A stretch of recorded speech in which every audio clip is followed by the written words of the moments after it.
At some point, he was saying, this is a man's world. As African men grabbing my breast, as he's saying that. Yeah. As African men, we can do whatever we want. Instead, the Fergusons are complaining about you guys. They are? Yeah, you guys are difficult and blah, blah, blah. And I said, wait, hang on. Let me tell you my side of the story. And I mean, Shona and I really got along. Yeah. We got along. I mean, I could call and we would talk about the show.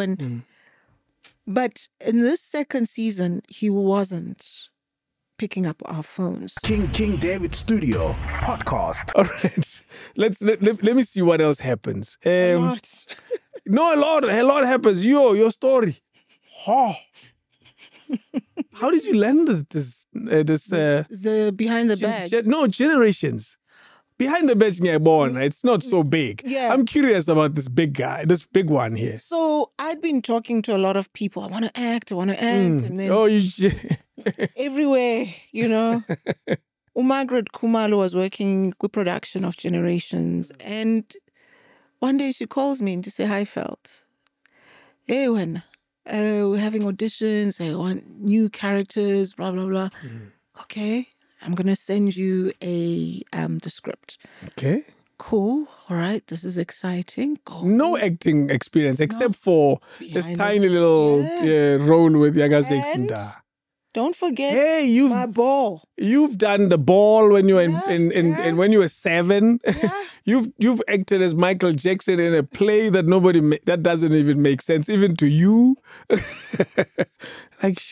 There's no play in the world that has Michael Jackson as a character. But you were in one, and you played the role of Michael Jackson. But let's carry on. Yeah, no, let's. You were probably 12 then. Yeah, let's move right. Leave it. I like how you regard those as acting experiences, but it's fine. It's fine. You were 12. Oh Lord.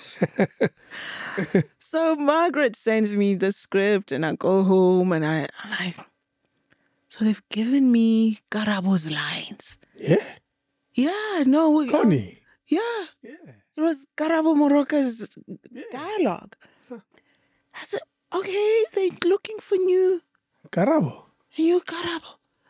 Maybe this new Karabo is not so slim and tall and sleek. They're looking for new Karabo. A chubby one. A short, chubby one. A chubby Karabo. Okay, all right. I'll take this. Okay, I read and I go for the audition. And Margaret tells me, okay, you've made it 2 callbacks. But now it's a different character. Bibak test. Yeah. I was being tested. But how could you test me like that? Karabo's line. So I get the role Gamam Fundis. Yeah. Big role. Big role. Yeah. And 3 months contract, and they said, if you do well, we'd like to keep the person, offer them a contract. And I'm like, I want to show these people that they need me. Yeah. I'm resigning from Highveld because I'm going to do this so well. Wow, that's a big move. I know, a stupid one. Yeah. But I'm going to be on Generations. I'm going to make money now. And everybody understood what that meant. Who knew? Sure. So you left Highveld. You're going to be seen by the whole country now. Doesn't get better.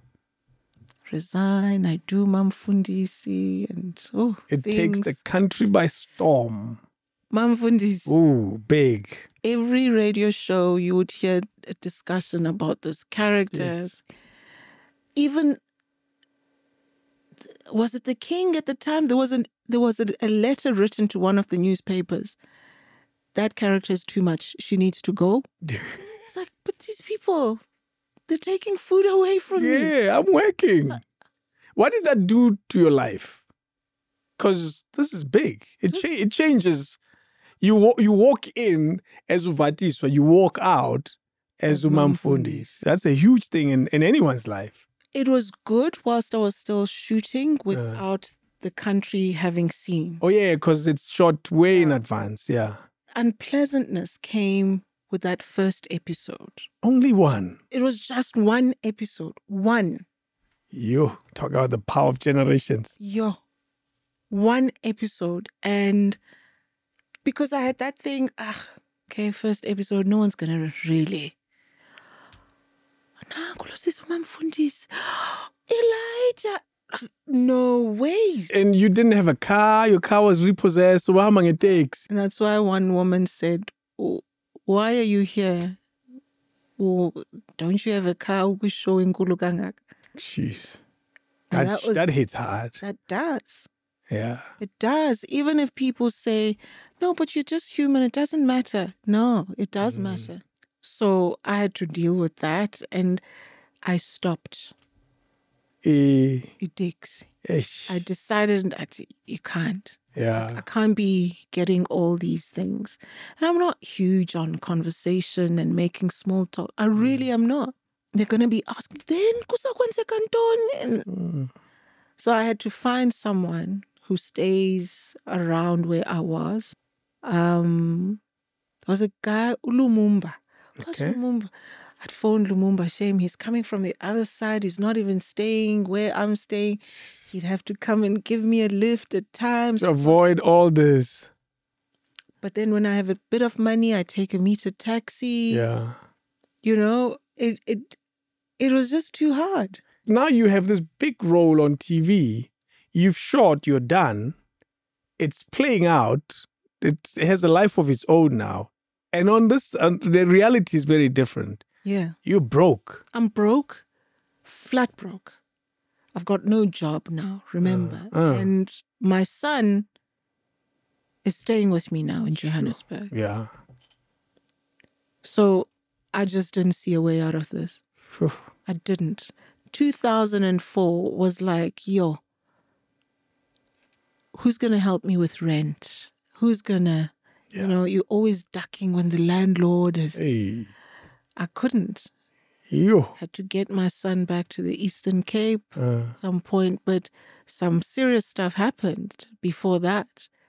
I thought why don't I end my life? Ooh, it gets to that. Yeah, because now it's not only about this. I'm looking at the pattern of my life. And you're saying... No, it's enough now.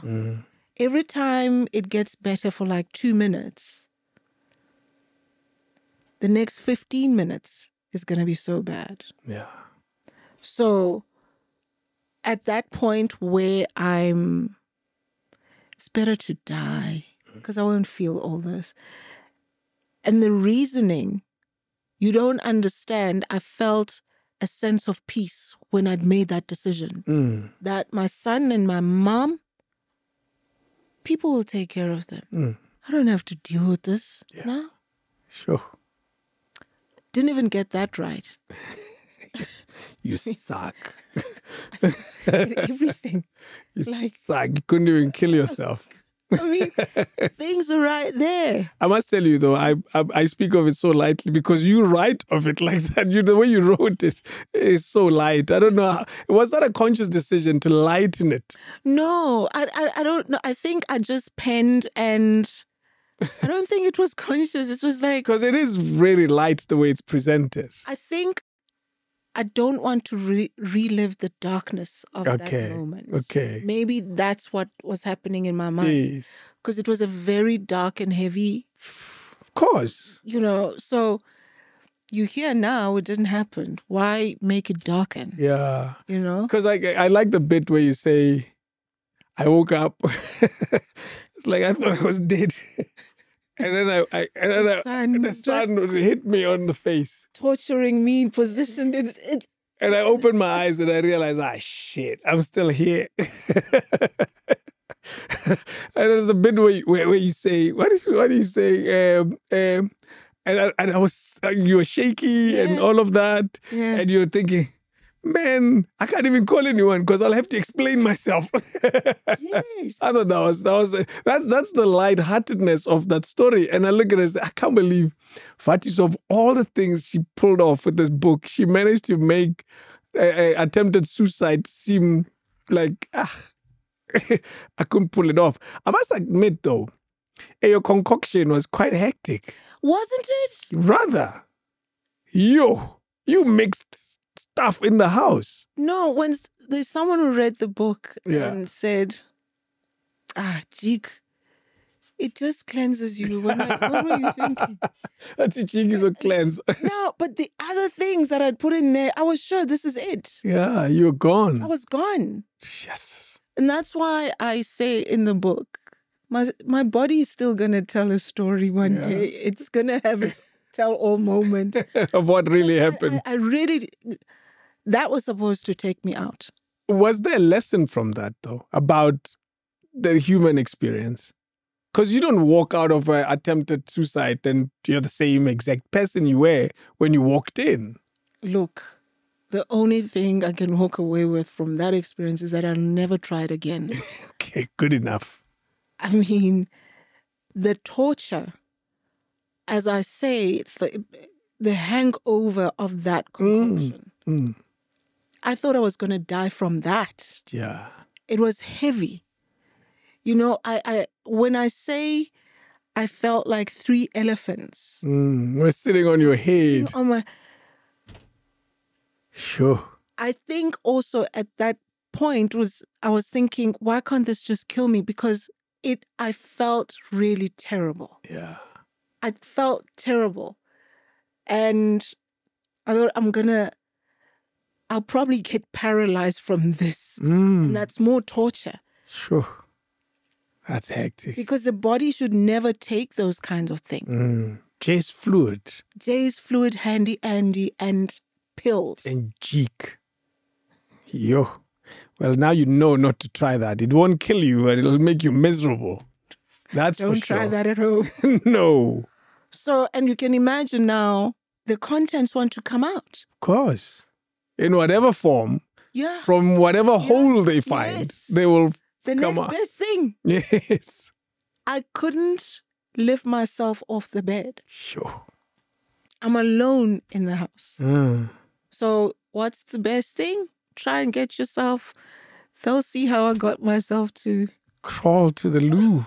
Figure it out. Wow. Your life is just one long drama. Yeah, I know. Someone was like, yo, just when I think it's getting better and then you knock me down again. When I thought you'd fall in love with France, then something else happens. I want to move to the trip to Soweto. You know, the search for work continued for you. Yeah. Once you got off, dusted yourself off from the attempted suicide, you carry on. No, this is before. Yeah. When I just come back, before Apple 5 FM. And okay. Yeah, so I've just come back and I'm thinking, I don't have an agent, you know, this guy. Oh, it happened right before that. Okay. Yeah. Jeez. So he's an executive, well-known face on TV. The name is mentioned in the book. I have to point that out. I realize that you will tell the whole story. Yeah. At least let No, the names mustn't. Let people find the names in the book, because then what's the point? Yeah, no. Because then I'll be the book. And nobody will ever want to buy it. What's the point? Yes. No, what happens to this guy? I ask him to meet with me because, you know, and he says, yeah, sure. Let's meet the SABC. He gets there. He says, no, let's take a drive to Soweto. And I think, okay, I'll have enough time to say my piece. He's listening. He's listening. The piece you're talking about is him being my agent and letting me know when there are auditions. Okay. On Isidingo, because because he would know these things, you know. He wanted to go to his barber. Okay. Soweto to cut his hair. And I thought, okay, cool. Yeah. We go. I sit and wait in the car, was cutting his hair. He listened to my story and, you know, attentively. Yeah. Did you also tell the dinner and coffee story? Yes. Okay. Yeah. I told him why I had to leave the SABC. Yes. So he had that whole thing. So he comes back and when he's finished, let's grab something to eat. It's afternoon out. And now with food. Mhm. That time. Anything that goes in here, no, fine. Yeah, let's Fish go. and chips, yeah. Let's go. Then after that, buddy of mine, thinking, now it's getting late. I'm starting to feel, because I'm staying at people's places. Yeah. Yeah. Can't just do as you please. We get to the buddy's house, I see, go busy. I'm thinking, I'm not getting out, so he can just hey, hi, and come back and take me back. Sure. He realizes I'm not getting out. Of the car, yes. All right, let's go. How? Come say hi to my friends. I'm thinking, flip. Because if he goes in there, hey, I'm with someone, snob. Why is she? Go, say hi. Hey, go busy. Drinks and I'm thinking he's just going to have one. We stayed there for the longest time. It was late. And now he'd become good friends with the bottles. Yeah. The whiskeys. He's relaxed. He's relaxed. Yeah. It's a Friday. Sure. I didn't even realize it's a Friday. You were just some kid looking for work in Joburg. Now it's time to go.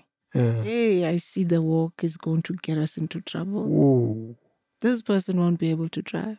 Are you okay to drive? Yeah. Hey, I held on. I remember holding on to the seat belt, thinking, what if you find another way? But what other way is there? You don't know the people in that house. You don't have money for a taxi. Yeah. And what are you going to do? Go with this person. And hope it all works out. The car is swerving from, can I drive? What does he say to that? I even suggested that we park on the side of the road.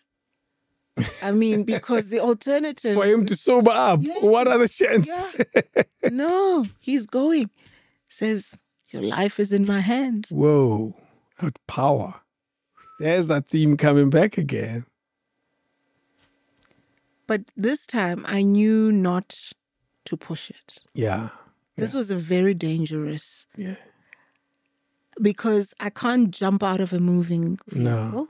He's not kidnapping you. He's not. He's just insisting on driving drunk. Right? Yeah. So then he started with a speech. I think I want the people to read the speech for themselves. Yeah. Because... It is a dynamic speech. Yeah, no. I think I printed the speech. Yeah, the speech where I was told, I'll give a little bit of it, that no wonder you don't have anything. Yeah. Look at your peers. Yeah, they've got everything. We make them happy. We give them comfort. Sure. When are you talking about sexual harassment? This European upbringing. Yeah, coward. Yeah. Wow. That's a moment though, eh? What does that do to you? Does it say, hi, maybe Lobabu right? No, seriously, because that's an option. Or, bayahlan. Yeah. It was exactly that. Yeah. That was my thought process exactly. Sure. That's not going to happen. But you're not reacting in that moment. No. Yeah. And I'm not even giving him the vibes of, you are crazy to even suggest these to me. At some point, he was saying, this is a man's world. As African men grabbing my breast, as he's saying that. Yeah. As African men, we can do whatever we want. And just have to take it. Wow. And this is an executive. This is a name that's familiar. Yeah. Oh, yeah. But I needed to know how to play in that moment, because I knew if I did anything, I didn't know how far I could push this. You know, because he was saying, look, you could have anything that you want. let's go to a hotel. Yo. In the morning, I'll go buy you a car. Shit, this is like a guy who's like, what? I can change your life. Let's just go to a hotel. Jesus. Yeah, you keep getting this, eh? I think it's time to move to Ghana. What happens in Ghana? It's peaceful, I hear. Well, we're here today. Clearly, you didn't go to a hotel. Yeah, we're here now. Kushoda and Shuti. You see, you're still struggling whenever it is. Well, Because you could. Hey, somebody will think so. We're not socialized the same way. No, someone could have said, but how is that going to hurt you, Vatis? What were you losing in the bigger picture? It's not like you're a virgin. Do you see how you could get a debate like that? It's like, come on. But what if shouldn't there be something first? Like, I like this guy. Oh, maybe. Share at least. Yeah. Yeah. You know? Ask me out. No. Wow. I'm just not wired like that. No, that's you know, true. And I think, look, for other people it works. Yeah. Don't judge the ones for whom it doesn't work. Do you judge the ones who take advantage of those moments? You can't, because you don't know what pushes them to go to that. Yeah. You know, people have. We all having all these circumstances we're dealing with. Yeah. So you never know what pushes somebody to do something. You know, it's because someone could say, but what makes you take all these decisions where you're not going to invite people for dinner and coffee? Mm-hmm. I would have done it because I need A, B, C, D. True, I need to solve my life. You see? Yeah. So it's all about the wiring. Hotel, and tomorrow you get a car? Come on. Come on. It's not that complicated. Huh. How did you get out of the hotel scenario? It all comes back to that realizing you can't get out of this, and it's actually quite a dangerous situation. Mm-hmm. So I had to play along. Okay. Say, no, you're right. Yeah.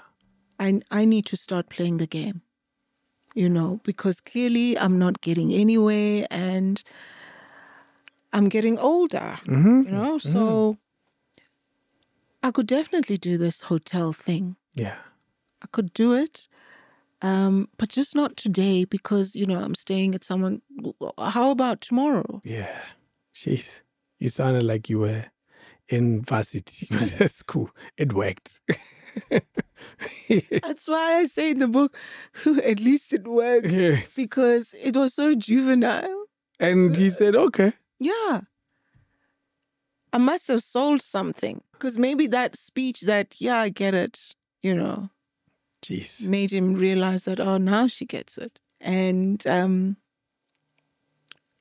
I said to him, you call me tomorrow. And I think that's the arrangement we made, call tomorrow.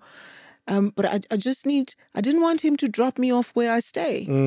So there's a, you know, convenience store at the fuel station. I said, look, I just need to get some airtime. You can drop me off here.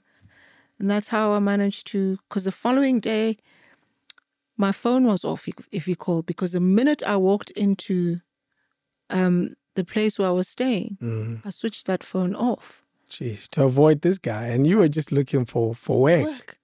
That's all I wanted. Your knowledge, and I don't expect it to be vast, Yeah. of this type of problems. How prevalent is it? That thing's never going to die down. Yeah.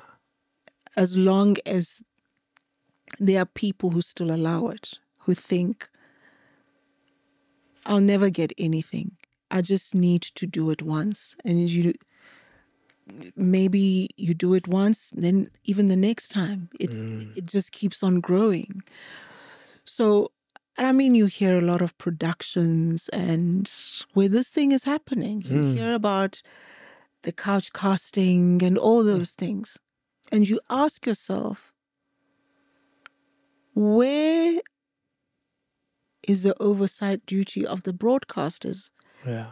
When they hear, even if it's like a rumor, you hear of one particular production where you keep on hearing these rumors. Don't you think you should do something and say, come on, let's investigate this. Yeah. What's going on? What's going on? Let's call the women and give them a safe space. But because we are in a patriarchal society, it's like, brawit, whatever. Sure. He wouldn't do that.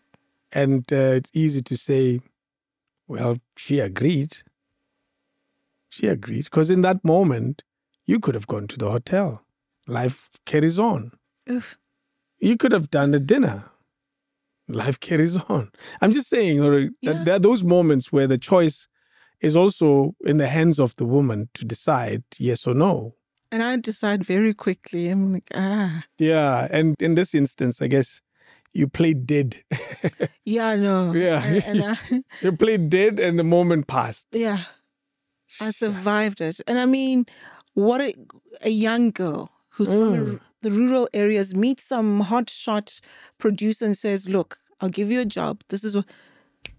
Yeah. You can't blame the young girl. She's thinking, I need to feed my siblings and whatever, you know. And also, it's not even, it's not even the rural area. It's just life circumstances that push you to make a decision that big. Whoa. Yeah. Whoa. And we're dealing with a Vatiswa who is flat broke. Right? Yeah. Who has nothing. Do you realize how easy this was for you to decide, car. I need the money. Yeah. I need a car. I think that one is still, somehow when I talk about it, the emotion is so raw. Yeah. And I don't know why. Do you know when Chris Rock was slapped by Will Smith? I cried that day because for some reason it triggered that. What? It was the weirdest thing. That's crazy. I had difficulties even sleeping. What was it about that moment that, I guess triggers are what they are. What I felt. Yeah. As Will slapped him. I'm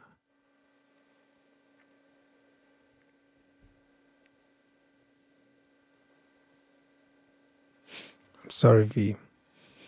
I know.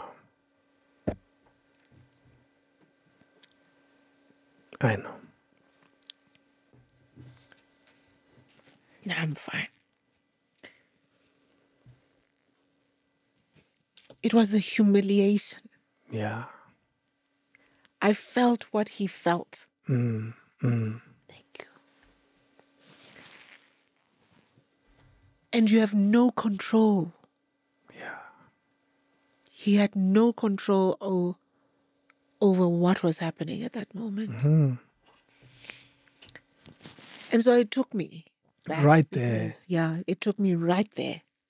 And I mean, I like them both, by the way, but it was just... Yeah.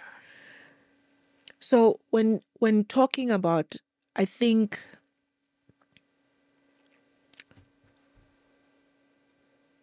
It's one thing I've never shared. Only the one person that I shared with. And over the years, whilst things happened to me, I'd talk about them. But this one hit me because I'd never seen that happen to me. Yeah. I'd never, ever seen that happen to me, especially by someone I knew.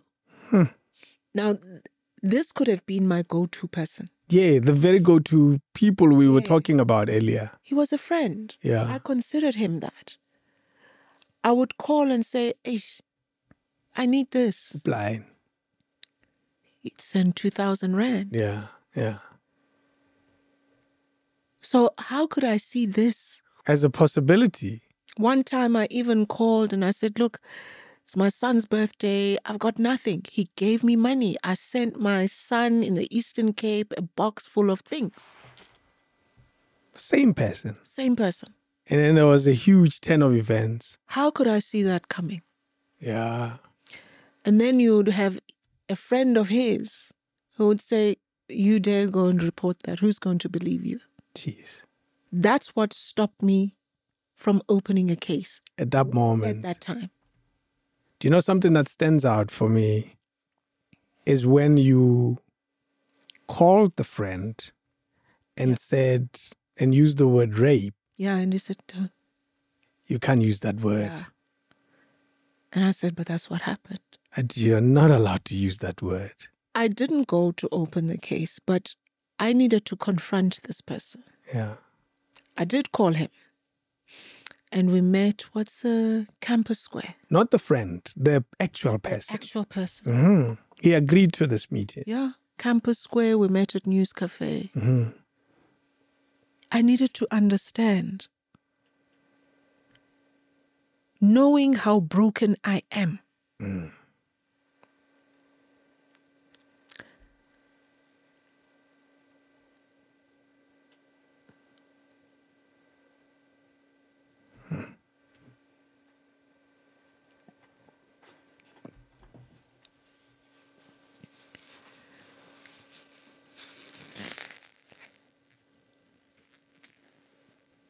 So I asked him, why would you do something like that to me? Yeah. You know, everything that I'm going through. Mm. His response, if I did anything wrong, I'm sorry. And that was it. Yeah.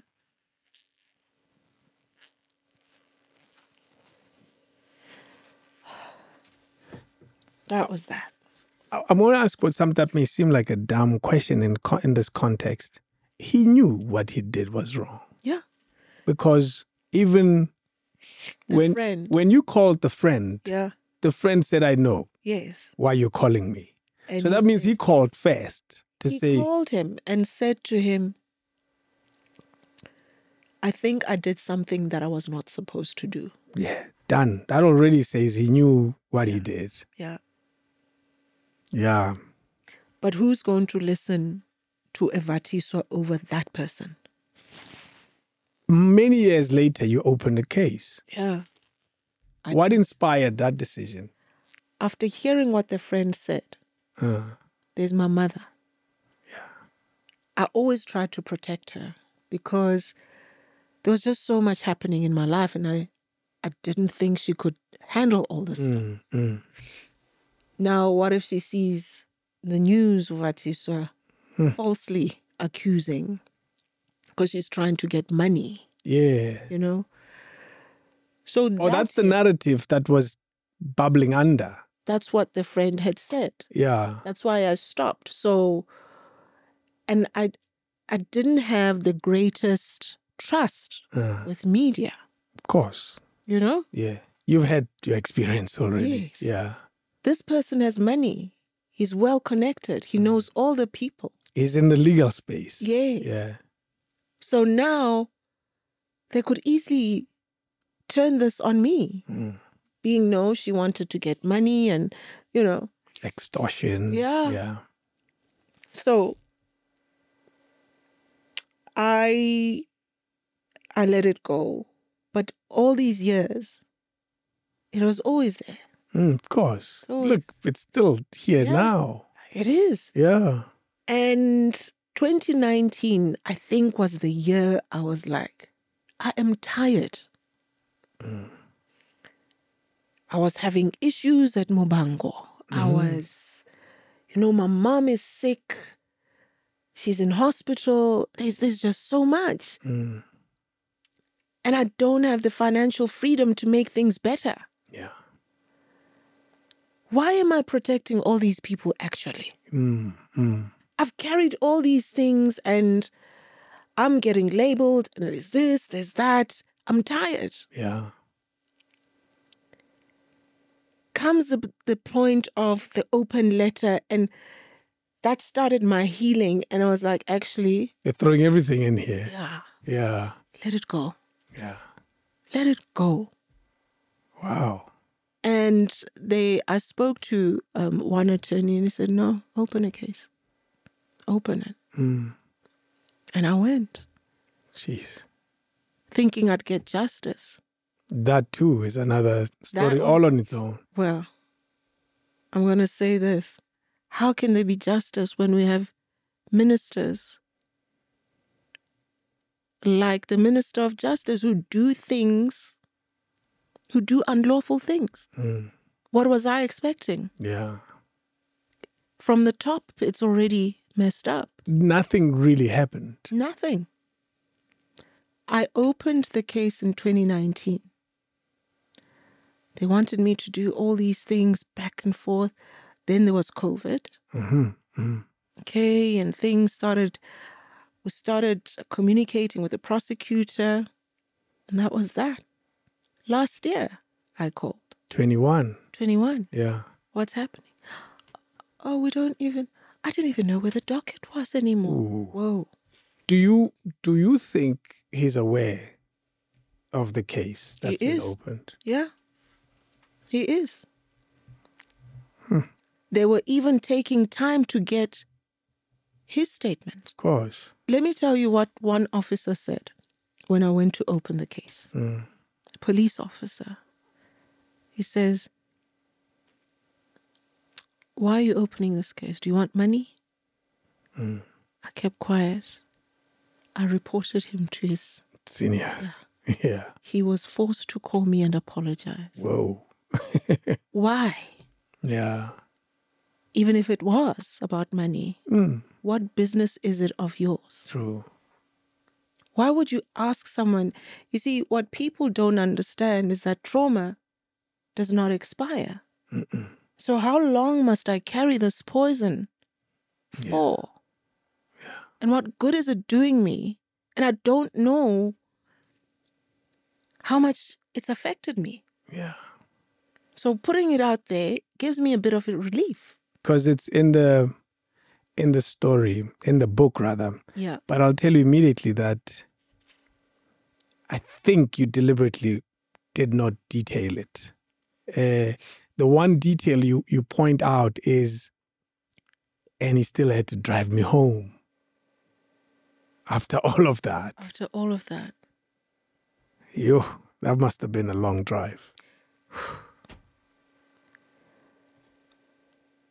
It was, you could really hear a pin drop in the car. Yeah. Going home. Yeah. This very monster has to drive me home because stupid me doesn't have money. It's a running theme, eh? Yeah. Of the challenges of work. I think for me, I've lost so much. And I found this is the only way to heal. Yeah. To let it out. Purge. Yeah. Because what am I going to get at the end of it? Am I not going to go mad? Probably. That's true. Yeah. Now I haven't been working for 3 years. Whew. 3 years. And that's all deliberate. Simply because I could not stand the injustice and the exploitation. Yeah. At which point am I supposed to say, I've had a good life? Let's take this detour. It goes exactly where you led us. You use the word slavery a lot in the book. A lot of it reflects on the masters, which is production houses and probably broadcasters as well, and you little people who are actors. And that's the narrative of your story is about that, really, at its core. Even your reference to the minister has a lot to do with you guys are watching this happen and you're doing nothing in a very simplified way of because that was a very long letter for the record. And I sit here and say, how bad is it? And is it still bad? Do we read your story in past tense, or do we read that bit in present tense? It's present and probably even worse now. And the beauty now, I suppose a lot of people can use the excuse of COVID. How do you still use that? Yeah, no, they can. Oh, we're hit hard, but we're still trying to recover. Yeah. So we'll offer you 2,000 Rand a call. I hear people being offered those amounts. Yo, that's crazy. So is it not better that I'm just sitting in my little corner, not having anything because I'm not working, instead of having nothing, yet you are working? You have nothing and yet you wake up every morning. Yeah. And what's worse, you're famous. You're on TV every day. I think that's the worst. Yeah. It's the fame. If we were just people. Working at a post office. Yeah. Yeah. It would be different. Yeah. But now you have to take the insults of, because now there's social media, people can say whatever. And they don't understand how these things affect us and what we are going through. Why do they die poor? Yeah, they don't. Why should What's they wrong care? with Because them? they don't know. Yeah. You speak of transparency in the game. You speak of production houses must be transparent of budgets they get. I push back and allow me and say, you don't know how much it costs BMW to make a car, but you still buy it. No, that's true. Yeah. But here's the thing. We are dealing with an industry that's not regulated, where everyone is creating their own thing, right? So yes, you don't have to tell me if you decide. But why should I believe you every time? And then when I go to the broadcaster and say, why are you not giving this guy budget? And they say we did. Yeah. Yeah. So there is something that's not kosher with this whole thing. The theme with actors is that they're just not paid well. That's the story. And even after not being paid well, they're not treated well on set and so forth and so forth and so forth. Yeah.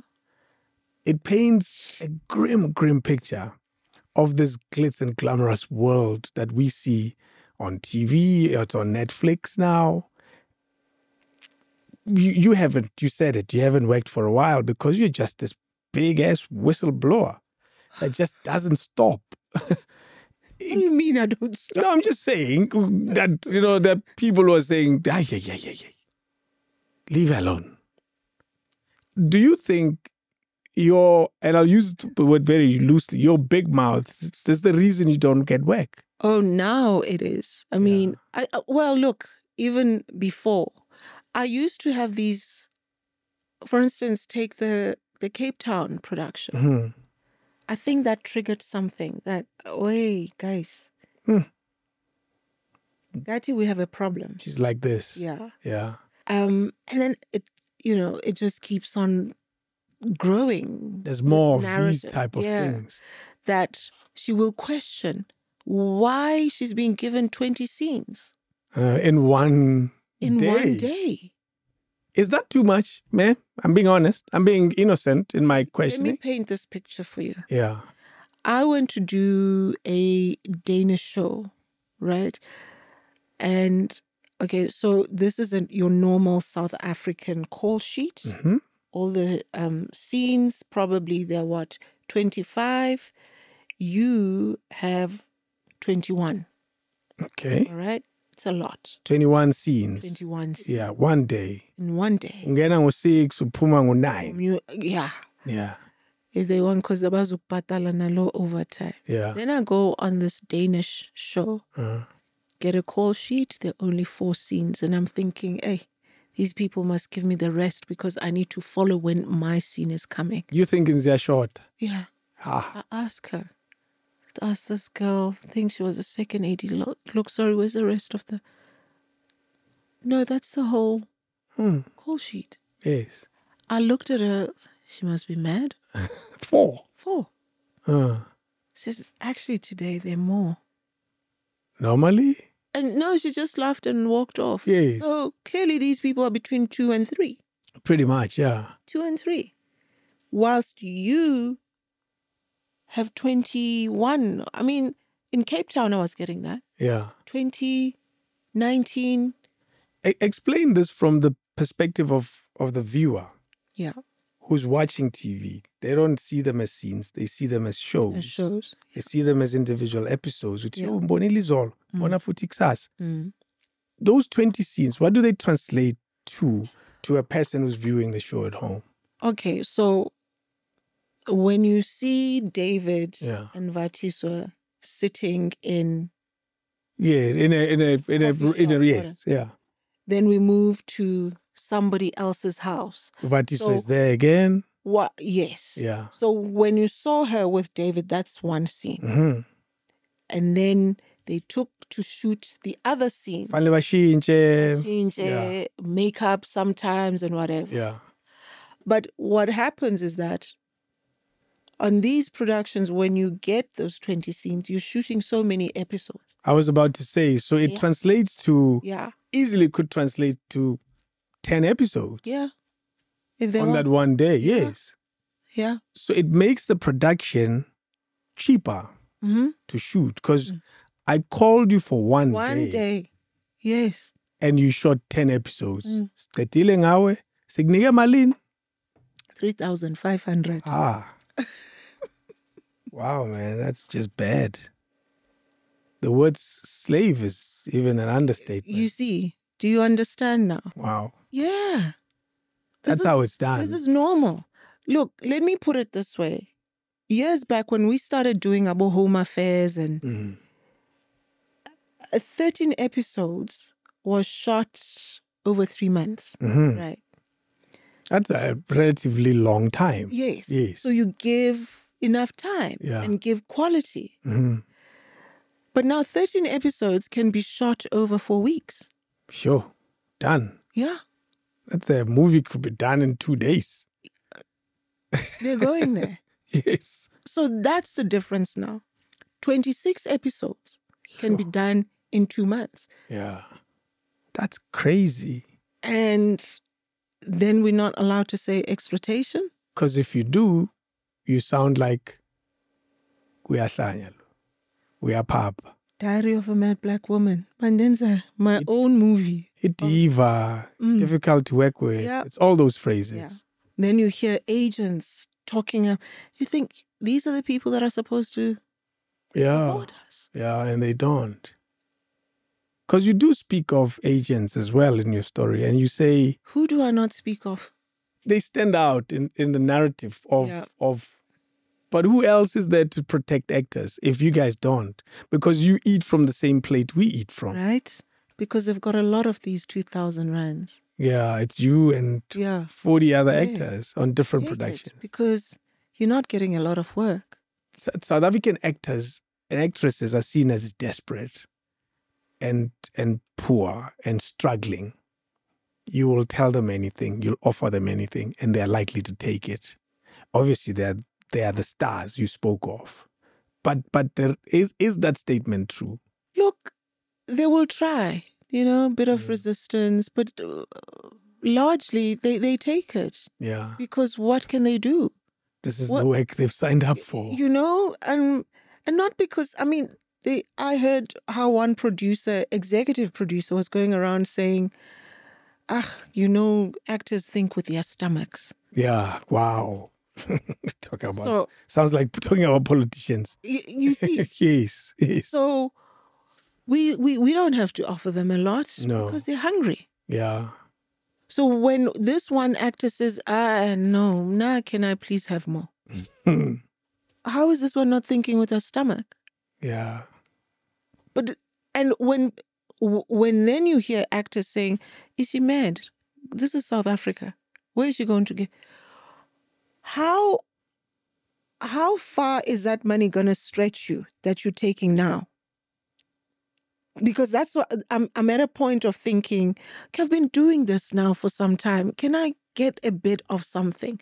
I'd also like to pay off something. Do you know what I mean? After a show. Yeah. I don't want to be worried about, in the next 2 weeks, I must try and get another job because lemali apel. Yeah. You're always trying to catch up because you owe someone this and that. And hey, let me at least pay rent for like 3 months. Immortal is on the verge of being taken. Oh, God. And. Vatiswa. It's exhausting. You know, I called someone and I told them about your book this morning and for a chat, because, you know, when you read something as interesting as your book, you want to share it. And it's like, yo, there's this. And this person said, I'm glad I didn't listen to my brain when it told me that maybe I should try showbiz and acting. I'm glad I didn't listen. And I was thinking, wow, if this is what Vatiswa Story ends up telling people, that's quite scary. Yeah, I think people should read it because it will give them clarity. Yeah. And also what happened on Mubango with me. Why I say people must read about, because also with the Mubango thing, there was drama there. Yeah. Briefly, what happened? I'd never thought I'd be on a Mubango. I mean, I'd heard things before about the executive producer, how he's saying to people he'd never... And I mean, I've never met him. Like, I've never conversed with him. I thought, okay, whatever. But I somehow knew I always had this feeling based on these things. This guy doesn't like me. Okay. You know? Yeah. But you'd never dealt with him at all. No, never. Yeah. So in 2018, the call comes through. Not a call, SMS. Channel wants to know if you're available for Mubang. Like, CBC2, okay. Yeah. Speak to my agent. I had an agent then. Speak to my agent. My agent calls in the morning. Hey, Vatis, they want you on Mubango. Okay. Because I'd heard so many things about this production and, you know, the things that I've gone through. You thought, oh. Do I want to go to this thing? Because I'm not lucky. Am I setting myself up for failure for go to this thing? Another episode. You know? Yeah. And I say, okay. They were offering something ridiculous and they said, no. I said, she's not going to take it. Pushed it. Got something decent, like 80. Yeah. Was it a long stretch of episodes or was it a stint? No, it was 3 months. Yeah, it was 3 months. And it seemed that this character was going to grow when it was presented. Okay. I thought, okay, 3 months, it's fine. My agent says that day, the first SMS came on a Thursday night. This is Friday. So everything is happening. Friday says, they need you for wardrobe fitting today. I'm like, no, wait, look, why don't we do that next week? I mean... Yeah, clearly this is not urgent. But they called the first time yesterday. Yes. Yeah. No, you are on set tomorrow. Saturday. Jeez. I went on that set. And you did, eh? With no scripts. Knew nothing about this character. All I knew was that she's a businesswoman. And getting married. That's all.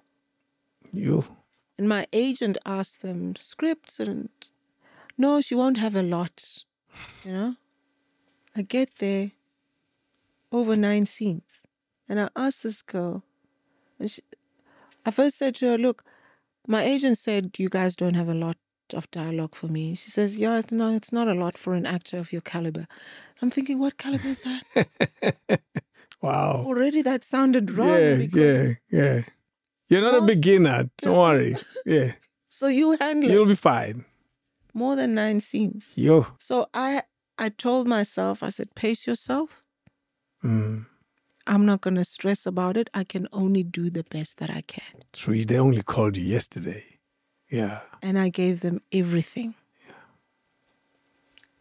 Couple of months later, complaints. Yeah? About salary. She needs to go.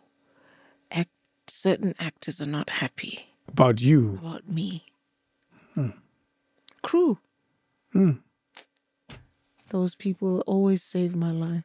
Well, they told you. But you. Crew. Because they are the ones who deal with me. True. Yeah. So if there's a problem, crew is going to complain that, when this person comes, she doesn't know her lines. Crew never has those challenges with me. It's always everybody else. Then I get calls. No, we've been told you need to go. To write you out. Yeah. But what had happened? Nothing. Was the character already out in the public? People were watching it at home. Yeah. But back at the ranch, there was a mess. It was a mess. But what I do, when these things are happening, I keep quiet. As long as no one is coming to me, then I can't help you. No, they are by a kuluma nje. Not to you. Yeah. Yeah. You understand I was given nothing about this character. No briefing, nothing. But what was the real complaint? What were they saying? You would hear in the passages, there was a girl there, the producer. This one is difficult. Nizodila nediva. Let me tell you. And he had not even dealt with this person, really. No, she's in her office. But the thing is, every other time, there was this magazine always wanting interviews with me. Yeah. And I said, it's a problem for me because they ask me about this character that I've never been briefed about. So it's difficult for me and it takes a lot of time. Can you guys not speak to the writers or somebody here who knows more about the character to speak to these people? Sure. Because it's a lot for me. Yeah. I even spoke to Channel and I said, guys, there are other characters on the show. Talk to them. Why is it every other time it's me? Yeah, why am I the PR, face of the show? And you were like a tiny little stint. The people we found there, who had been there for years. Yes. Difficult. She wants... So by the time they got rid of me, I'd heard it all. Yeah. Were you there a while? Yeah. I'd started 2018 beginning. And they pushed for me to leave in June. Of 2018? 2019. 2019. That's quite a while. Yeah. But the better part of 2018, they were working out a strategy because it was like, now... How do we write her out? How do we write her out? How do we the kill audience her? Already knows her. And what are we going to say? Do you know the crazy irony of all of this is you didn't even invite yourself. Right? Yes. Like you were minding your business. Then the one time they were saying, no, Channel says she needs to go because she speaks too much Xhosa. The Channel called me knowing this. And didn't the lines, who was writing the lines? My character was changed to a Xhosa character. It's not you. You didn't create that. They wrote a letter to my agent saying that Channel SABC2 wants me out because I speak too much Xhosa. And I went to them and I said, guys, now I know people at Channel. So did they say this? No. This was premature. I said, but there's a letter with my agent. Yeah, that letter is your letter. Comes from here. Yes. No, Sis Vats, no. We're going to sort that out. Did you ever sit down with the man who owns this production house, the big guy? Yes, only when I was leaving. Throughout that time, there was not a single conversation? Nothing. What was the nature of I'll call it an exit conversation? He said he's grateful for my contribution.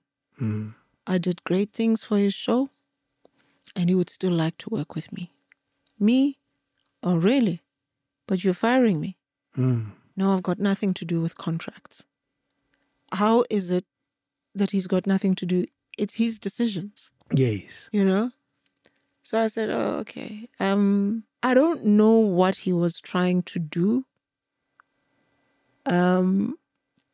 Probably trying to patch the fact that he'd never spent time with me. Yet when every other new character came, he made sure that this person got his attention. I never got that. Yeah. And the one thing he always told people who cared to listen was that I didn't know Vatiswa before my show, this woman. And I think that was to make me feel small. Yeah. Why? Yeah.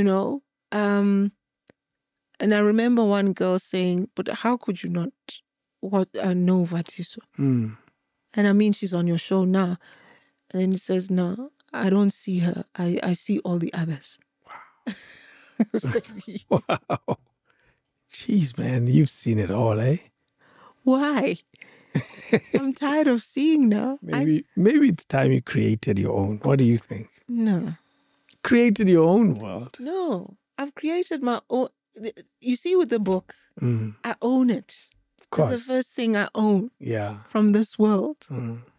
And when people say, but why doesn't not all of us want to be producers? Yes, yes. And this is when I say to people, you know, Dame Judi Dench, she only acts and she lives largely because of her talent. That's true. Why can't I do the same? Yeah. Because it's a calling also to be a producer. Do I have that calling? Because it requires a different, temperament. Yeah. Yeah, you have to be that kind of person. There are people who can do all of that. Yeah. But don't say, because then basically what you're saying, all of us have to be producers. So the country's just going to be full of producers. Yeah. Or what are you saying? Should we find our own people to exploit? It's been rough. And I haven't even touched the Ferguson. Don't touch the Ferguson. I haven't even touched the minister's letter. I haven't even touched Metro FM staff not getting paid. Well, Metro FM staff not getting paid, and you taking the fall essentially for the fight. Guti, she's the one that created the fight. We were all there. All of you were not paid. You know? But we started this forum. Melanie and I were the leaders of, but everyone was supporting. But Yapumanam. But she's the one that caused the rakas. And they all got paid after that. They did. And after that, they said, oh yeah, by the way, she's the one that caused the rakas. Wow. Do you know, I had forgotten about that story until I read your book. It's like, hey, there was this moment. Because I wasn't working there. I was at 2000 at the time. It's been a journey. It's really, really been a journey. And I mean, in 2020 with COVID, me not working, and you know, when you're going through social media, you see international stars digging into their own personal pockets, going to help communities. Giving what was happening here? Ooh, it was the other way around. Our stars needed the food parcels. Sure. I reached out to a couple of people and I said, look, our artists are going to need help and crew. Are you able to help with food parcels, toiletries and stuff? Because remember, it's difficult for these people to go out and ask for help. Can you guys help me? Help the few that I can help. That you can, And these people came through. And they were like, Vatiswa, this is such a big thing that you're doing. So you did knock on a few people's doors and said, here's a food parcel. I didn't do it personally. These people even had transport. Parcels were delivered to people's homes. Over 300 artists. Wow. And crew. And I said to people, please forward names of people who've fallen on hard times. That's what happened. How are things now? Somehow I'm still keeping alive and positive. How do you make it? I think after the book, I had that you still have something to offer. Because after the book, I could have walked away and given up again. But something keeps on saying, because there'll be people who say, maybe you need to leave the country. Maybe you need to try different world, different energy. But it all boils down to money. That's true. I'm not lucky even here, I wasn't put forward for international gigs. Long Walk to Freedom, when I'm at Xhosa speaking. So I don't have what other lucky people have. To have people who say, I want to, so-and-so, I want to take you places. I want to make sure your career blossoms or, you get all the opportunities. I don't have that. If if anything has to happen, I have to create it myself. Let's change the narrative. I believe in the power of energy. I may suck at creating these things for myself, but at least I know them. They say if you can't do, teach. So I can't do, I teach. I think you should start saying you do have the luck. I think you should start saying, I am the luckiest actor in South Africa. I think you should start saying, I have more opportunities than any actor in South Africa. I think you should start saying, I'm a star. I think you should start saying, I'm the biggest star they've ever seen.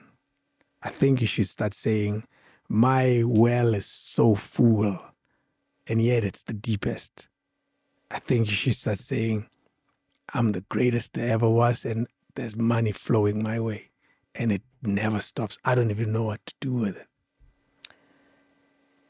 How's that? Just try it. You lose nothing. Yeah, I'm gonna. This is not open for debate. I'm asking you to try it, and if it doesn't work, you lose nothing. But at least you changed your narrative to yourself. Because you change your own narrative, you change your environment. That's my logic. I just need to keep working and keep finding ways. No, see, that's hard. I know. I'm giving you reality. No, wait. We change the narrative. Allow me, please help me. Because I'm. Let me tell you why this is important. Because I'm telling myself too that this is why this is important. Okay, let me repeat after you. I think you should say you're a star. I'm a star. I think you should say your well is so full and yet it's the deepest. My well is so full and it's the deepest. I think you should say you will get more work than any actor in the country right now. I will get work more than any actor in the country right now. You will get more international work than anyone has ever seen. I will get international work more than anyone has ever seen. I am lucky. I attract luck. It's always around me. I get everything that I want. That's too long. I am lucky. I am lucky. I am very lucky. I am very lucky. I get a lot of work. I get a lot of work. I get more work than I can even handle. I get more work than I can even handle. Money is flowing. Yeah, money. Come on, work with me. Money. Don't pause. Is flowing. Believe it. Don't pause. Money is flowing. And it's flowing my way. And it's flowing my way. I'm saying this to remind me too. By the way, I say to you, nothing will fail if you see yourself that way. Nothing. It can't. It can't. As I said, I still have a lot to offer. Then offer it. You can't stop yourself. You can't be the one that blocks it. You can't be the one that blocks. You can't fail you. You have to say, I have a lot to offer. And producers are aware of that. Producers know this and they call me. My phone can't stop ringing because I have so much work. I don't even know what to do with myself. And that is not a one thought. I say it once with David. I say it every day. I say it all the time. And that is a narrative in my head. And I leave the past in the book. And I write a new story. I leave the past in the book and I write a new story. All you do now is tell the story of the book just so it sells. No other reason. No other reason.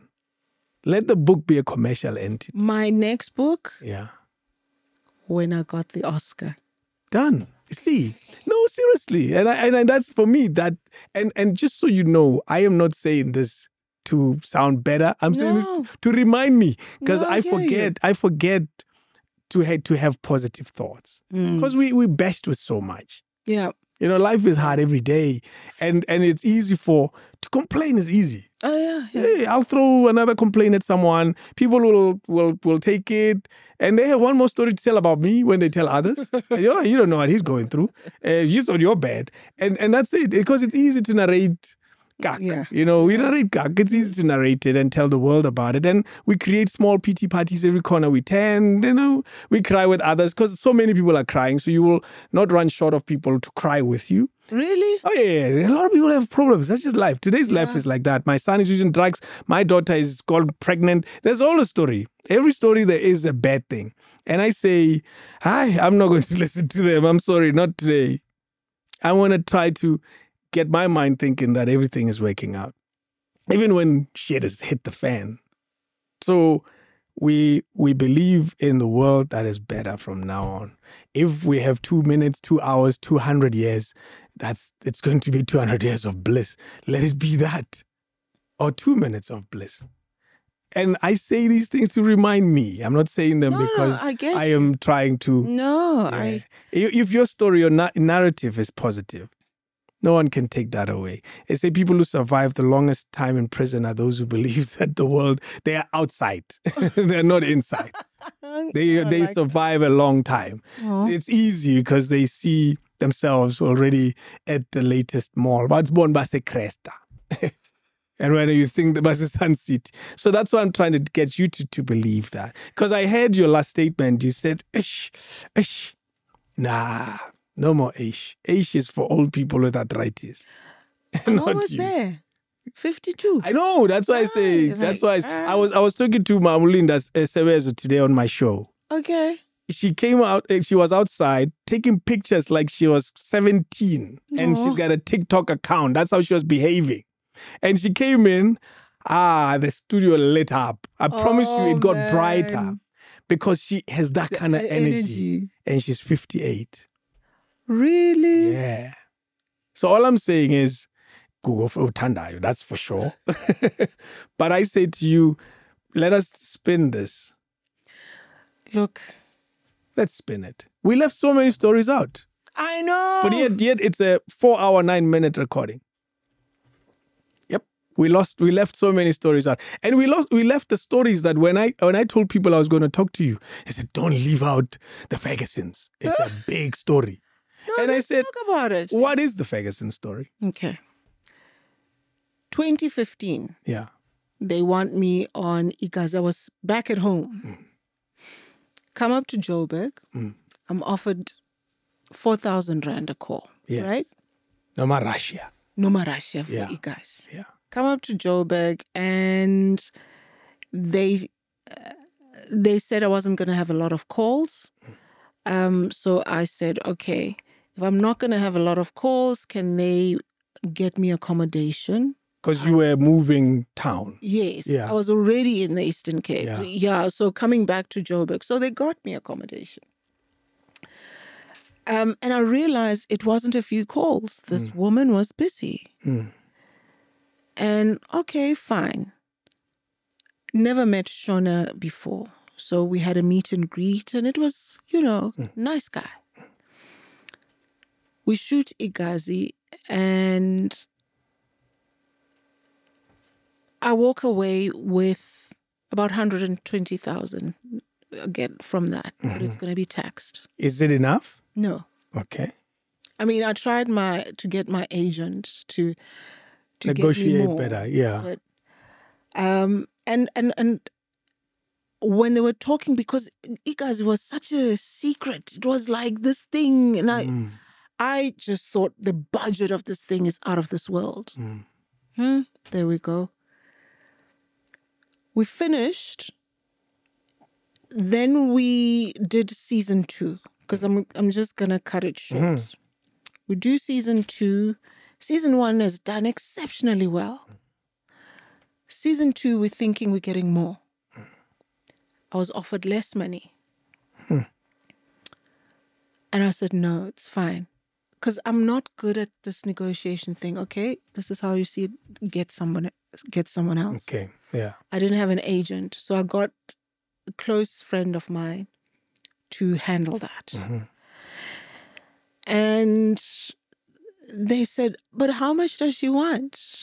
This person says, give her 10K a call. Yeah. No. It's too much. Too much. So they would have given her 40 scenes per call. That's what I would have done. I'm joking. I'm joking.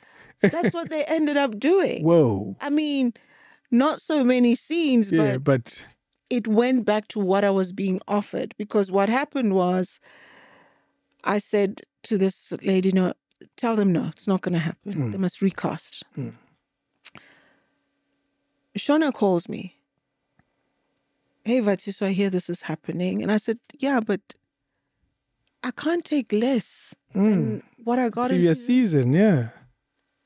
Yeah, you know, they've cut our budgets and you'll hear everything else, see everything else in the book. And he offers me like 1,000 rand more from the previous one. Yeah. Like, okay, I'll come back to you. Talk to this friend of mine. Not going to take 5,000 rand a call. Yeah. There's no, for selfish reasons, Vatiswa, please do it. I love you guys. And Love no marash. people love your character. Maybe that's why you shouldn't get your friend to be your agent. I know. No, this is another one. Okay. It says, look, just do this one. Yeah. Then if in season 3 they still want you, Yeah, throw your toys. Yeah, be very difficult. walk away. Eish. And then I was like, okay. Choppy chop. Yeah. Yeah. Took it. They gave me more scenes. So still, they're getting what they're operating like me now. Yeah. Hoy, more scenes. Yes. She wants more money?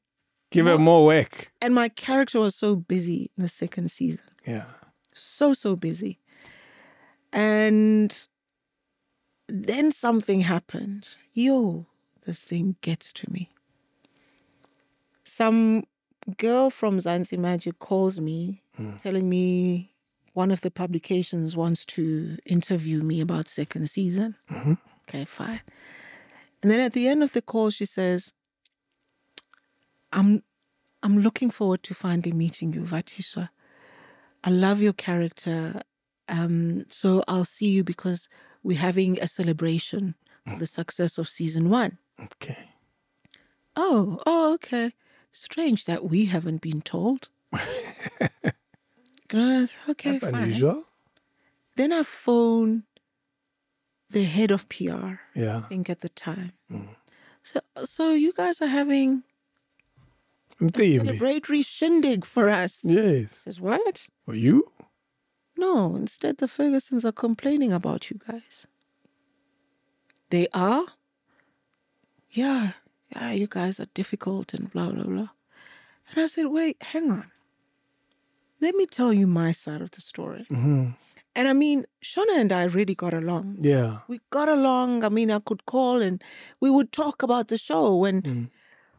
But in this second season, he wasn't picking up our phones. Okay. So now I read a situation very quickly. Were they change of roles, maybe? Roles? Which roles? Management roles. No. Yeah. No. Nothing had changed. No. Everything was still as before. Yeah. So I say to this woman, listen, this is me. I'm very unhappy. Season 2. These people don't talk to us. We were not even welcomed back. Nothing. Even when we finished shooting season 1, we just went home like... Left. No anything. Nothing. No rap party. Even if no rap party, no handshake. You know? Yeah. Just that, thank you guys. Yeah. But let's put on record, you were not complaining. This story came to you. No, she just said, when I said, oh, so you guys are having... A party. You know? Yes. And she says, no, the Fergusons are complaining. So I said, look. Let me give you my version. Yeah. And I said, people are staying in groups of 4 in a hotel room. These are adults who've left their homes. Why are they being treated like this? And it saddens me when I hear some of the crew saying, some of us want to drive our own I-8s. Ooh. And obviously they don't mean the actual car. They just want their own A better cars. life. A better life. Yes. Yes. So then this woman says, so why don't you guys speak to these? I said, we would, but they're not taking our calls. Oh, okay, cool. Bye.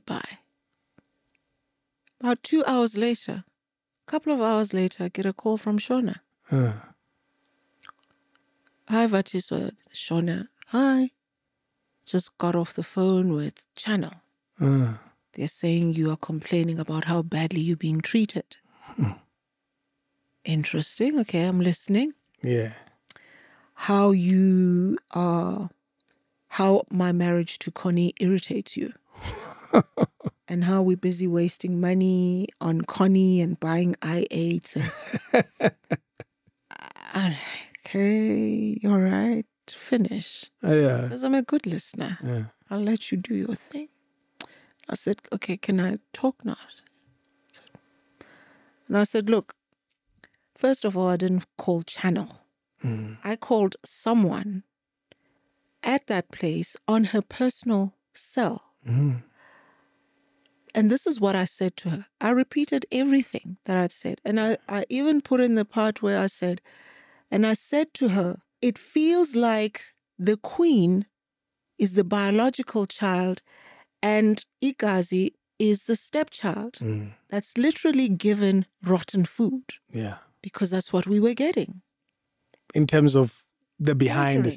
scenes. Yeah. Oh, even catering. Yeah. Wow. Yes. So I said all these things. And he says, okay.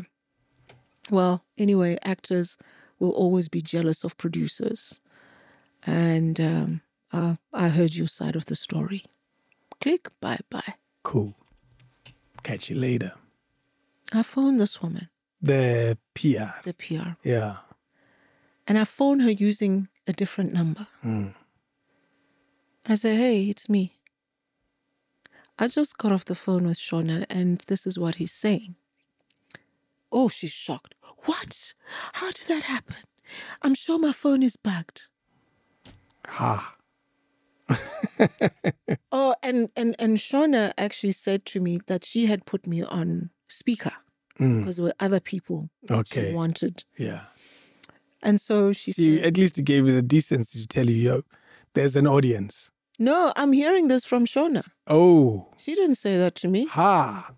Yeah, I heard it from Shona. And now she's saying, I'm sure my phone is bugged. Yeah. And then she says, because the only people who walked past were Renelwe and Lufuno. I'm like, that is so weird that the two people who are known to be great buddies of Shona walked past her office at that time. So that means they are the ones who were listening to the Yeah. speaker. Yeah. Wow. So when this happened, I said to her, look, I want a meeting because I don't like my name being dragged in cheap gossip. Yeah. Let's sort it out. And she said, no, I fully support you, blah, blah, This is blah. the PR person. Yeah. Yeah. Fully support you. Then I knew if I call Shona, he's not going to pick up. I sent him a text. Yeah. I want a meeting with Channel, blah, blah, blah. I want this thing to be discussed. He sends a text back saying, I don't have time for such meetings. I heard your side of the story. Boom. Okay. I'm done here. I let it go. Following day, I bump into someone at Cresta. This woman says, what have you done to the Ferguson? Huh?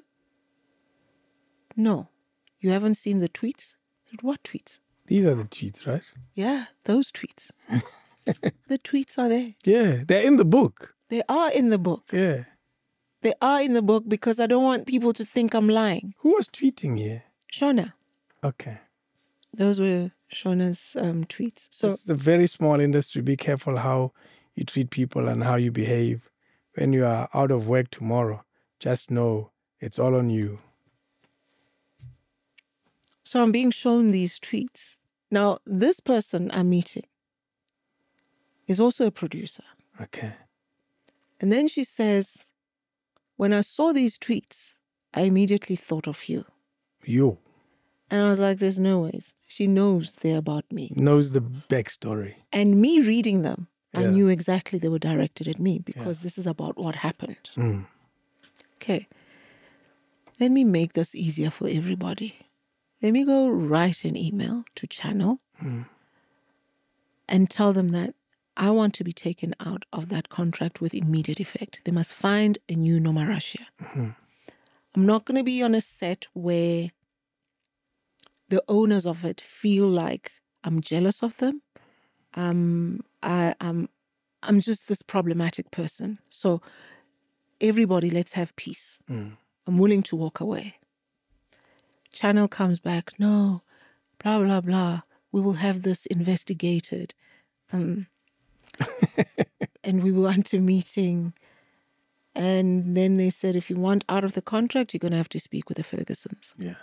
I wrote to Shona, I copied Channel, and I said, please let's talk about how I get out of this contract. Yeah.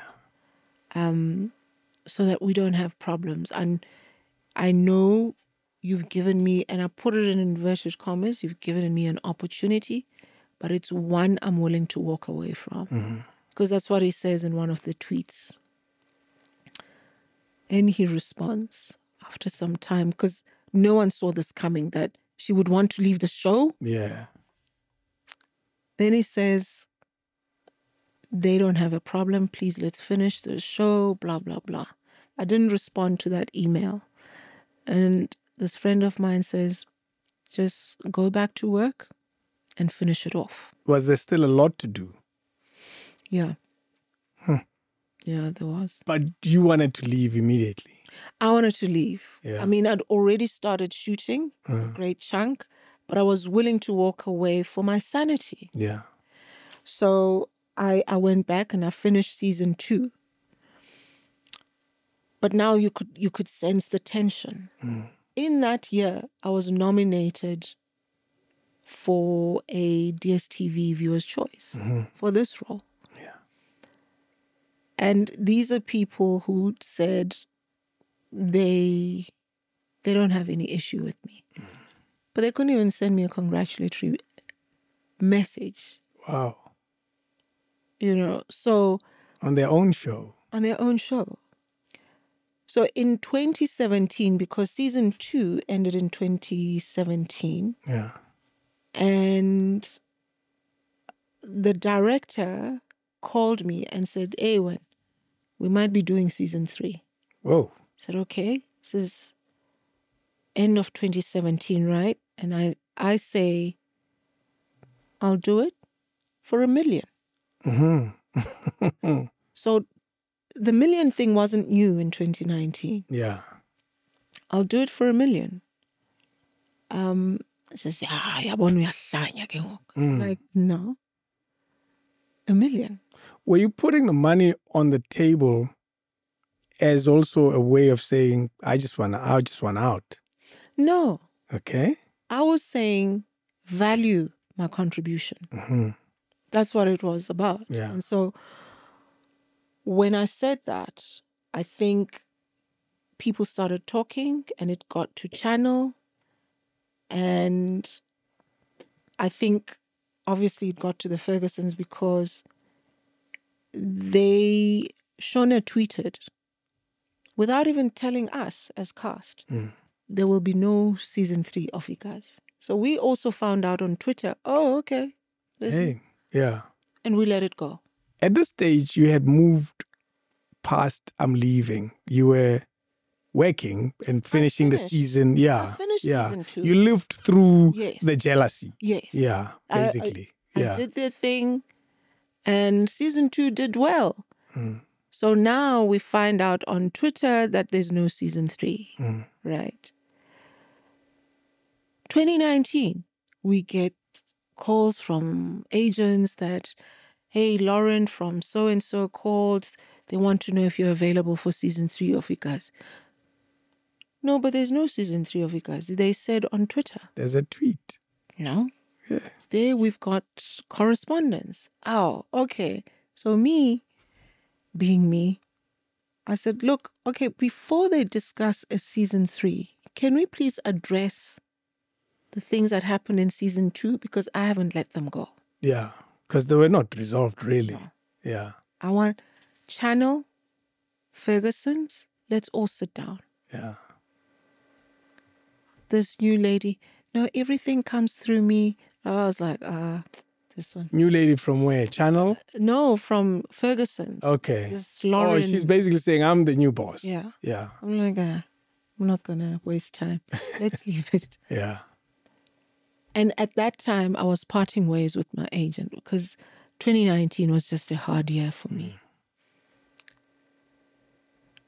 Couple of days later, an email comes through to my friend who's now helping me. Agent type role. Yes. Yeah. Comes through. They want me exclusively to them for 5 weeks. Which show? Same show. Yeah. Yeah. And they're offering 110 for the 5 weeks and limitless calls. So I could be there every day for 12 12 hours a day. for 5 weeks. 110. I said, tell them I'll do it for $1 million. My $1 million hasn't changed. They come back, oh no, we can only, that's all we have, 110. Like, no, it's fine then, they can recast. Yeah.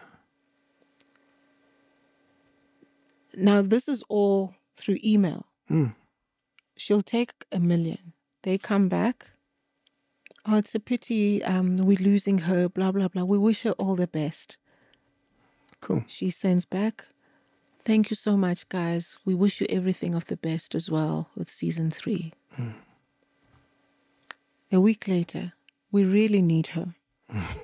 And can we not talk about this? Yeah. Yeah, we can. A meeting is had.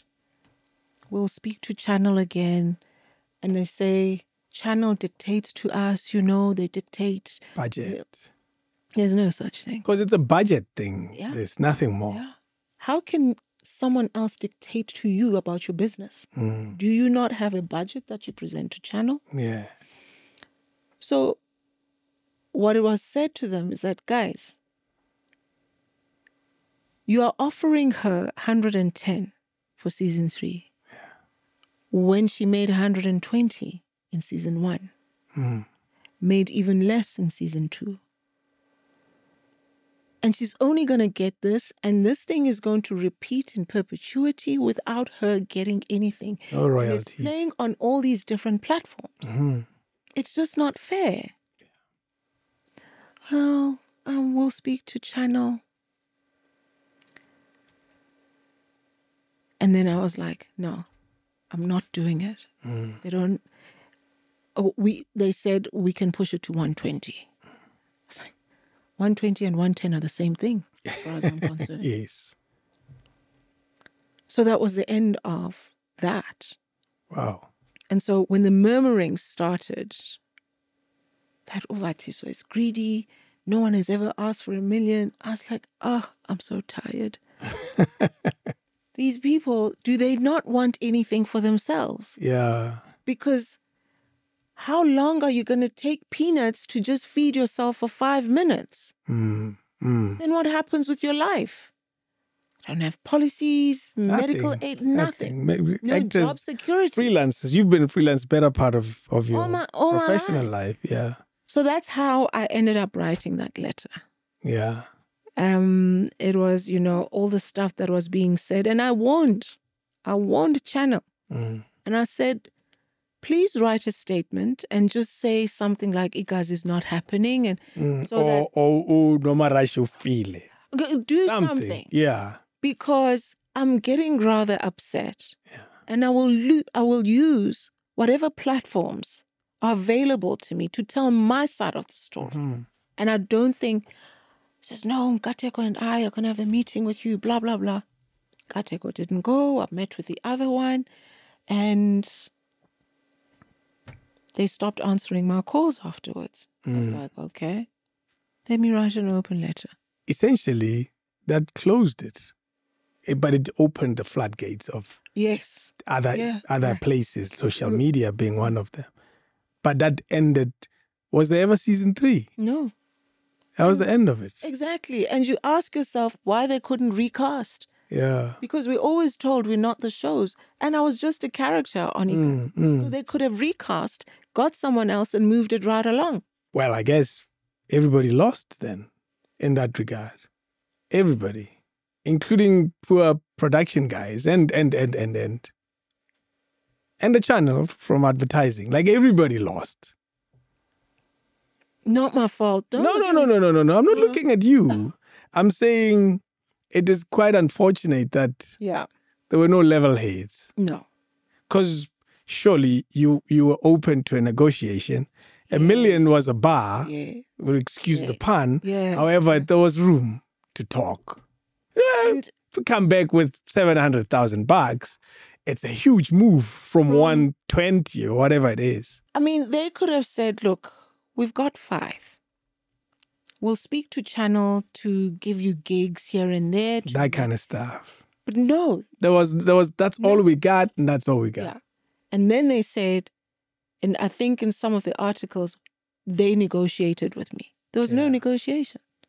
This is exactly how it happened. But you've been in these negotiations for long, but you know there's no negotiation. Yeah, but don't lie. That's what we got. You take it, you don't, let's move on. Yeah. So don't hate me when I move on. Because that's what you did essentially. That's what I did. You said, okay, sharp. Get someone else. The floodgates of the open letter, of the social media, how did that make you feel? Well, I got most of the things because I don't look at those things. It was mostly hate. It was. Yeah. Because of lack of understanding. Yeah. And this whole thing of putting people on a pedestal, we forget people are human.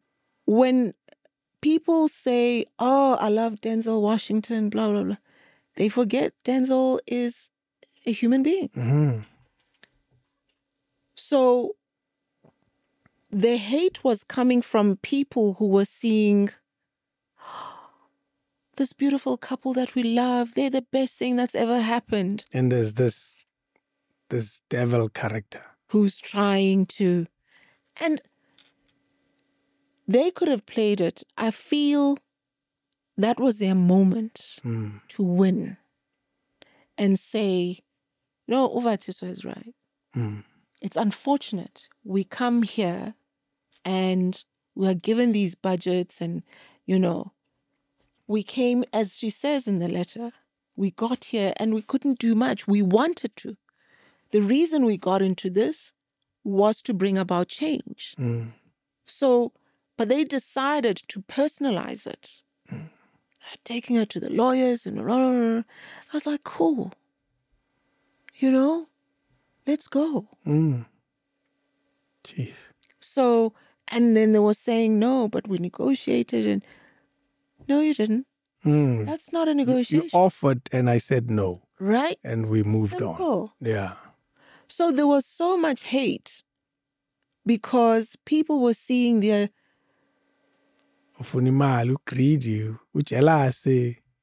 idols being, put in a bad light. Even the opening parts of your book is a tweet or a response to an article that was written by Bongani or somebody. No. Who had written the article? Bongani wrote your forward, yes, on the book, yes. He has an opinion. Very nicely written, I must admit. Ne? Yes. He pokes at the industry from every corner he wants to. Yeah, because I gave him the book and I said, I'd like for you to write an opinion about the state of the industry. Yeah, and your thoughts on some of the things I've written there. Yeah. It was Tango Ndwasa. Okay, and people were responding. Yeah. Interesting article. How do you hold a late celebrity accountable? Yes, that's what it was. What did that have to do with me? Yeah, because it was an article that had a life of its own, but it ended up being a Vatiswa story. How? That's interesting. How? Mm-hmm. Because I really switched off from everything. And so someone sent me the article and said, please just read this. So it led me to Facebook. And I read and I said, okay. Oh. Oh. Ah. What? Nah. Yeah. You guys really want my story now. And here it is. What is your story called again? Unfiltered. Unfiltered, my unglamorous odyssey in the world of South African entertainment. Whoa. Yeah. So you said eventually it'll be printed. Eventually it will be printed. Just at the moment, we've got the ebook. Yes. Yeah, and people can get that on the website, vatiswandara.com. There you go. How do you access it? You pay to access it. What is You the pay. process? So we because it's not a hard copy, other people will just get it, will want it for a couple of days, fast readers. You can have the book for 7 days at 100 Rand. Okay. For 14 days, you can have it for 130. And then for 28 days, you can have it for 150. Okay. So you send your email. There's an email address there. I think it's management@vatiswandara.com. If you're having troubles, and then we'll send you links and all of that. Wow. Do you get along with Connie? I don't know. I'm reaching. I don't know Connie. What does that mean? It means I've never interacted with her. Yeah. So except for that way back in generations when you were young kids. And when you came in as Mamfundis. Mamfundis. That's such a long time ago. And then there was the interview thing. I don't know if you... Yeah. So even when we were doing Igazi, she was never... part of the show. I'd heard at some point that she got me the accommodation they got me, and it was really a very nice place. Mm-hmm. And I tried to call her, and she didn't pick up. And I spoke to the daughter who was phoning her, and I said, "Oh, please, can I speak to her? I just want to say thank you for the accommodation." That's it. Yeah. So for me, there's no... Yeah. Yeah, you just happen to be in the same industry. Yeah. Yeah. And you worked for their production. Yeah. And that's about it. That's it. Wow. You've had an interesting life, at least. Yeah. I've never prepped so much for a podcast. He's lying. No. Really? What is this? I'm going to read this. Oh, man. TV and film in South Africa has okay. Actually, unfortunately, this is how the situation with TV and film in South Africa had turned out. It was no longer bearable for me. And to bow down to conduct that were akin to slavery, I get it. I'm in a country that wants its workers to embrace and view exploitation as the same form of a huge favor. As an actor in this country, one is supposed to just accept offer blindly. One is supposed to clap. Clap one's hands in appreciation and excitement and meekly accept any work thrown at them. Like a monkey that's been thrown half a banana and maybe 2 nuts to sweeten the deal. This is you. And you say, if I am blacklisted, reason being that I wrote the open letter to the Minister of Arts and Culture, then I should take this opportunity to apologize to anyone who was offended. I apologize for not having one grateful bone in my body. Ungrateful bone in my body when exposing demeaning and exploitative practices in the entertainment industry. I apologize for being unapologetic for what I did and for not caring that I left you slightly muffled, or what is it? Miffed. Sorry. Wow. Yeah. Wow. That's you. These are your words from your book. I couldn't have printed the whole damn thing, but this page I printed.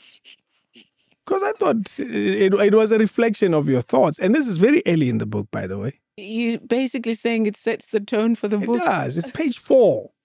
This is page 4.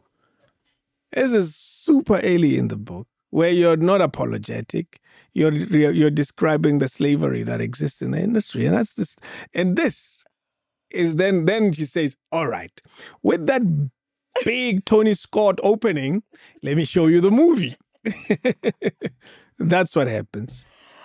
Oh my goodness. I say to you, I wish you a lot of work because you're a talent and you know this. Nobody needs to tell you that. I wish you peaceful opportunities where there's no drama. You just work. You just wake up in the morning to go do your work and you go home. Enjoy it. You know what I mean? And enjoy it. Absolutely. I wish you that and nothing more. And I wish you the money that comes with it, naturally, because you will negotiate hard or not, but you'll take a good deal for yourself. Maybe I won't even have to. That's my point. Yeah. But you won't take a rubbish deal. I think we've learned that by now about you. If it's rubbish, it's because, flip, you know what, whatever. Let's just work and finish this thing quickly. And I wish you that. I wish you great opportunities. I wish you a lot of work. I really, really wish you a lot of work. Because I've known you for long, V, for a long, long, long time. It's 22 years later. And I said to you, come on now. I bought caps from you. I bought books. I bought lots of books.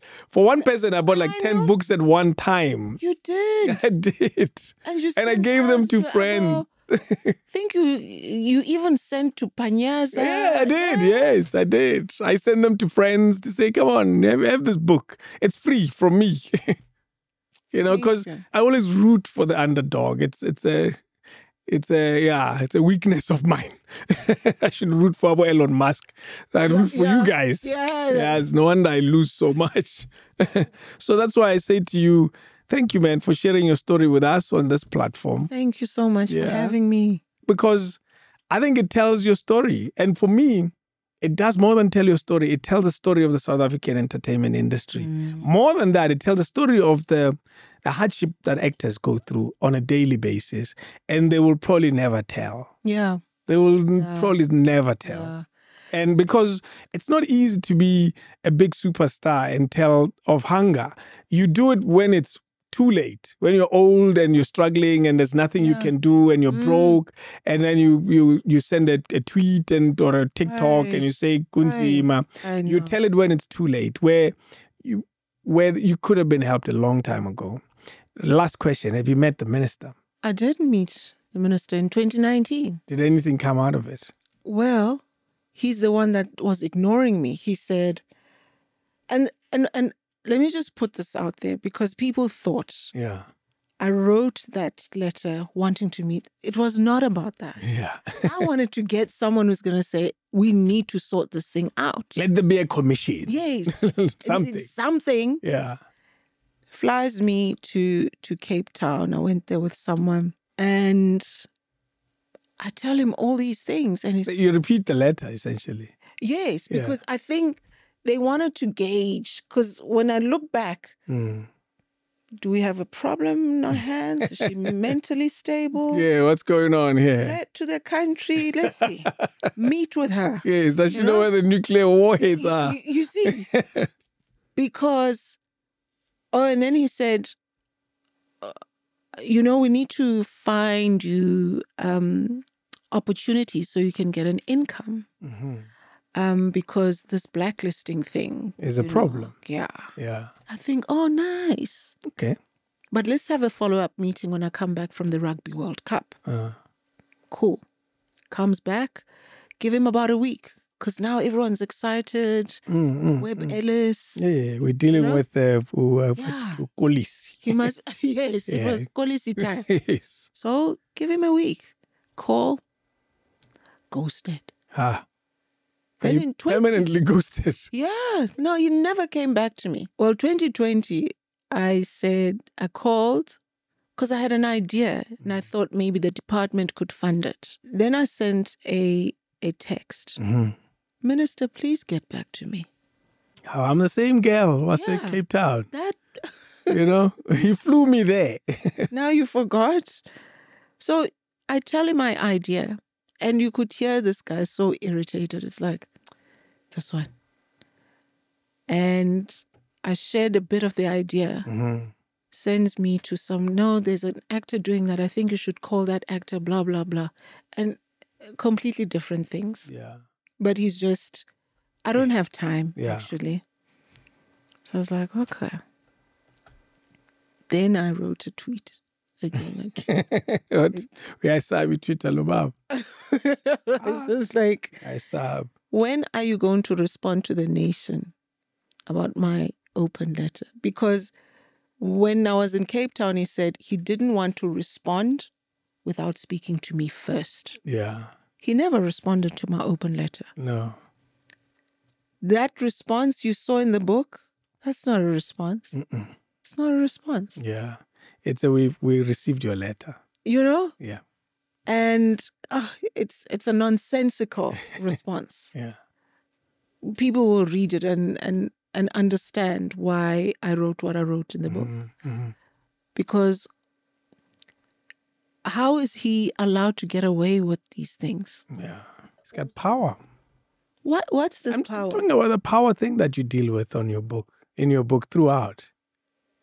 I can ignore you. That's also power. Yeah. Like the people who walked out of a meeting. I can ignore you. You do nothing. But then allow me to use my power of expressing myself. That's it. I guess the book does that. Don't be upset with that. So this is where then I question the president. Yeah. But so are you not moved? Hey, do you know one thing I learned as we conclude? South Africa is a messy country with a lot of mess. You know, imagine if it was your family. There's a rape that corner. There's a hijack that corner. There are no lights that corner. There's people who are digging for gold under your feet that corner. There's land that people stole years ago. There's anger. There's generic anger. There's anger amongst Obama and Ubaba. Now by a choncha. There's a mess everywhere, and good or bad intentions. There's no way I'll pull this off and do everything at once. Can I do that thing only there, Konenla? And then I'll come back to this and I'll come back to that. And it's difficult as a person who is at a corner that's not being attended to think nothing at all is happening. And I'm not even picking a corner that's working. I don't know which one it is. Nothing. You see what I mean? That's my point. I don't know which corner is actually seeing progress. But that's why you have to be tough. Yeah. As a person right there on top. Yeah. These other people have to be scared that, look, if I mess this up, I got problems. So they don't have that. So you're talking ministers and DGs and all the people who have been given the task of, because you can't expect the president to clean the whole house, I'm a window and paint the house. How is he going to do that? It's not possible. V, thank you. Thanks, Masha Bills. I appreciate it. You're a rock star, man. Thank you. I wish you all the best. I really, really, from the bottom of my heart, I think you're so special. And we've seen your work. We know you're special. And then there's all this other stuff that complicates things. And it's like, she's special, but we're you see, that's the thing about Vatiswa. It's like, I've known you so long, and I'll continue to wish you only the best. And I say to you, my experience with you has always been pleasant. I know. Like all the time, for as long as we've known each other. And that's why I wish you well, man. Thank you so much. Thank you for having me. You've blessed us so much on our channel. This is a huge. And when I got a call and I said, absolutely, yeah, we have to do it. So thank you again. Thank you. King David Studio Podcast.